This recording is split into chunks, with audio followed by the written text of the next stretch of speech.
ሰላም ሰላም ውዶች ማሮች እንዴት ናችሁ? አላችሁ ሁሉ ሰላም ሁሉ መልካም። እኔ ጋር ሁሉም ሰላም ነው፣ እግዚአብሔር ይመስገን አለሁላችሁ። ይሄን ሰሞን ማለት ነው በጣም መነጋገሪያ የሆነውና እየተዟዟረ ያለው የአንድ እህታችን ጉዳይ ሳይ በጣም አሞኝ ነው ዛሬ ቪዲዮ መስራት የፈለኩት ማለት ነው። ለምን የዛ ሀገር ህግ የኢመራት ህግ በጣም ደስ የሚልና ፍትሃዊ በቃ በገለልተኛ ወገን የሚታይ ከየትም በላይ እንደ ኢትዮጵያ ሀገራችን ከዚህ ህግ ብትማር የምትሉበት የምትቀኑበት ሀገራችን ቢሆን ብላችሁ የምትቀኑበት ህግ ቢኖር የኢመራት ህግ ነው። እግዚአብሔርን የኢመራት አገሬ ብኮን ብችል ብኖርባት ብዬ የምመኛት ብዙ ስደት ወጥቻለሁ። ግን የኢመራት ለየት ይላል። እናት ሀገር ነች ኢመራት ማለት ነው። በጣም ከምንም በላይ እናንተ ደፋር ከሆናችሁ መብቴን ግዴታችሁን መብትና ግዴታችሁን የምታውቁ ከሆነ ኢመራት ላይ ፍትህ በአካፋ ነው። ፍትህ አለ። ፍትህ በገንዘብ አይገዛም። ኢመራት ላይ ማለት በገንዘብም አይሸፈንም። ፍትህን በራሷ ጊዜ ፍትህ አለች ኢመራት ላይ እና እህታችን ስሜታዊ መሆኗ ሰው ሚላትን አለመስማቷና አንድ ነገር ላይ ድርቅ ማለቷ ዋጋ አስከፈላት ለእስር። ማንኛውም ነገር ቢፈጠር በህይወታችን ላይ ብዙ ፈተናዎችን አሳልፈናል፣ ብዙ ስቃዮችን አሳልፈናል። ሁላችንም የመዳም ቅመም ሆና ያልተፈተነች አገሯ ላይ ያልተፈተነች ማንም የለችም። በህይወታችን ብዙ ውጣ ውረዶችን አሳልፈናል። ብዙ አግኝተንም ብዙ አጥተናል። በብዙ ሰዎችም ተከርተናል። በባዕድም በቤተሰቦችም በዘመዶቻችንም ብዙዎቻችን ተከርተናል። በተለይ በላባችን የሰውን ሳንፈልግ የራሳችንን መልሱልን ባልነው በላባችን ተከርተናል። እስከ ሞት ዛቻ ብዙ ነገሮችን አይተናል። ስለዚህ ይሄ ነገር ደግሞ ይቺ ልጅ 300 ሺህ ብር ከፍላ ያመጣችው ወንድ ቢከዳት ቢቀየር ሌላ ጋር ቢሄድ ወንድ ይመጣል። በእርግጥ እውነታው ይሄ ነው እና ዋጋ የሚያስከፍሉ ነገሮችን ለይተን ብናውቅ ዋጋ የምንከፍልባቸውን ነገሮች እና ዋጋ የምናስከፍላቸውን ነገሮች ለይተን ብናውቅ መልካም ነው። የሆነ ነገር ስትበደሉ ማለት ነው ተበድላችሁም ቢሆን መበደላችሁም ብቻ ሳይሆን ማየት ያለባችሁ ነገ ላይ እነኛ የበደሉኝ ሰዎች እንዴት ነው የምበቀላቸው። አንዳንዴ ብልህ መሆን አለብን። በቀል ቀጥታ በዛ ሰውዬ ላይ ህይወቱ ላይ አደጋ ማድረስ አይደለም። በቀል ከዛ ሰው ተሽሎ መገኘት፣ ከዛ ሰው ሊጥለን ካሰበው ሰው ጠልፎ ሊጥለን ካሰበው ሰው ተሽለን መገኘት። በእርግጥ ያ ሰው እኛን ጠልፎ ሊጥል ያሰበው ሰው እስከ መጨረሻው ቢጥሉን እኮ እስከ መጨረሻው አይደለም የሚጥሉን አይደለ? የተወሰነ ላይ ነው የሚጥሉን። ግን ምንም ላይ ይጣሉን፣ እንዴት የሚጣሉን ግን አወዳደቃችን ሳይሆን እንዴት ነው የምነሳው ብለን መነሳታችን ላይ ነው ማሰብ ያለብን። ከንግግር ችግር ራሷን ማጥፋት፣ ራሴን አጠፋለሁ፣ ብዙ ነገሮች ፈተናዎች ቢገጥሙን ብዙ መከራዎች ይደርሱብናል። በህይወታችን ብዙ ነገሮች አይተናል አይደል? ራሳችንን ማጥፋት መፍትሄ አይሆንም። ከችግር የምናመልጥበት ራሳችንን ማጥፋት ሌላ ችግር ይፈጥራል እንጂ ለችግራችን መፍትሄ አይሆንም። ራስ ማጥፋት ለምን ነፍሳችንን ነው የምንጎዳት። ማንም አይደለም የሚጎዳው በእኛ ህይወት መጥፋት። ዘመዶቻችን የቅርብ ሰዎች ለተወሰነ ጊዜ ለተወሰነ ወራቶች ሊያስታውሱና ሊጎዱ ይችላሉ። ትውስታ ሆነን እንቀራለን እንጂ መጠቋቋሚያ። አሁን ቤተሰቦቻችንን ባዩ ቁጥር የከሌ ልጅ እኮ እንደዚህ ሆነ ራሷን አጠፋች፣ የከሌ ልጅ እኮ ለወንድ ብላ ራስሽን አጠፋች ነው እንጂ የሚባሉ ተበድላ ተጎርታ ሳይሆን ለወንድ ብላ ነው የሚባለው። ስለዚህ አሟሙታችንን ስም ያለው አሟሙት ሰው ለሀገሩ ታግሎ ይሞታል እንጂ ገንዘባችንን ተበላን ብለን ራሳችንን ማጥፋት ሙኝነት ነው። ራሴን አጠፋለሁ ብላችሁ ራሳችሁ ላይ መዛትም ሆነ በራሳችን ላይ መወሰን ያለብን ተሽለን ያንን ሰውዬ እንዴት ነው ነገ ማስቀናው?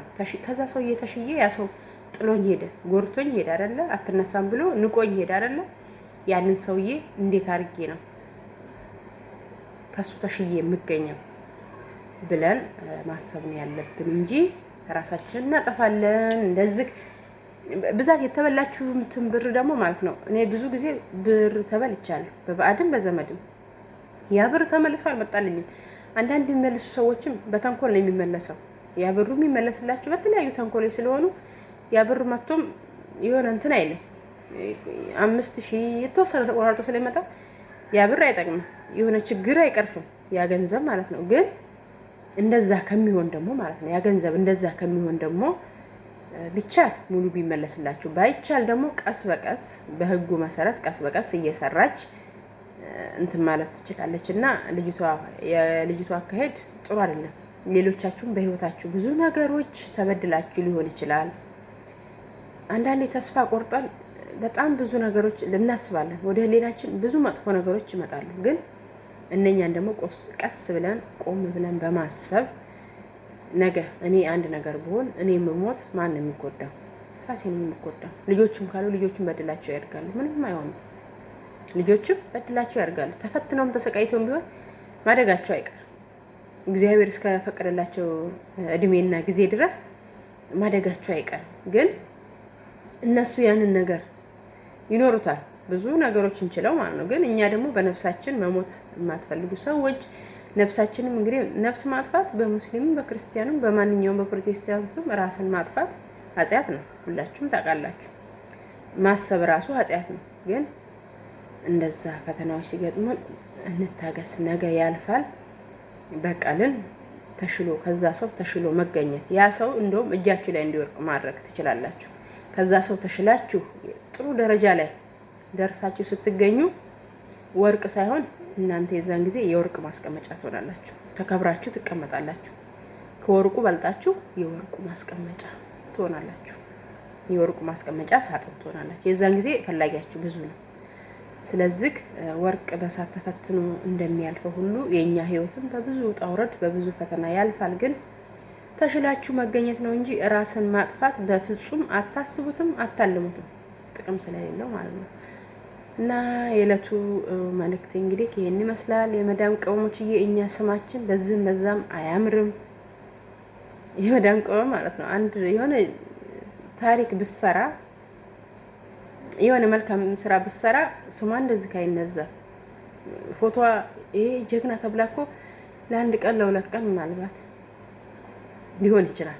ግን እንደዚህ አይነት ነገሮች ደግሞ አሁን ሌሎቻችሁም የሆነ ፎቶ ያዟዟራችሁ የምትፖስቱ እቺ ልጅ እኮ እንደዚህ ቦንድ ተበልታ፣ እቺ ልጅ እኮ እንደዚህ ሆና፣ እቺ ልጅ እኮ እንደዚህ ሆና ብለው ፎቶ መፖስት ሞራልን መጉዳት ስለሆነ ፎቶአቸውን እያንጠለጠልን እንደዚህ የወደቁ ልጆች የተታለሉ ልጆች ፎቶ እያዟዟርን ከምንፖስት በውስጥም በተለያዩ ነገሮች እየገባን ራሳችን መመካከር፣ ራሳችን እንዴት መጠበቅ እንዳለብን ብንመካከር ይሻላል እንጂ በሰው ውድቀት አንሳቅ፣ በሰው ውድቀት አናፊዝ፣ የሰዎችን መውደቅ መነጋገሪያ አናርገው። ጀግኖች የት ደረሱ? በጣም ብዙ ጀግኖች አሉ፣ ብዙ መልካሞች አሉ። የመልካሞቹን ስነ ምግባር በእነሱ ቀንተን መንፈሳዊ ቅናት በእነሱ ኖሮን እነሱ የደረሱበት ለመድረስ እንሞክር እንጂ በእንትኖች አንቅራ። በእነዚህ አይነት ነገሮች ቀንተን ወሬ ከዛ እያለ ወሬ እንትን እንበላቸው ላለው። ሰላም እግዚአብሔር ከሁላችሁም ጋር ይሁን። ሁላችሁም በጣም ወዳችኋለሁ። ለቻናሌ አዲስ የሆናችሁ ላይክ እና ሰብስክራይብ በማድረግ ቤተሰብ ይሁኑ። አበረታቱኝ። የራሳችን ቅመሞች የመዳም ብሌኖች እንግዲህ እንበርታ። ምንም አይነት ፈተና ቢገጥመን እንችላለን፣ እናሸንፋለን። ብዙ ታሪኮችን ሰርተናል። ካሁን በፊትም ወደፊትም እየሰራን ነው።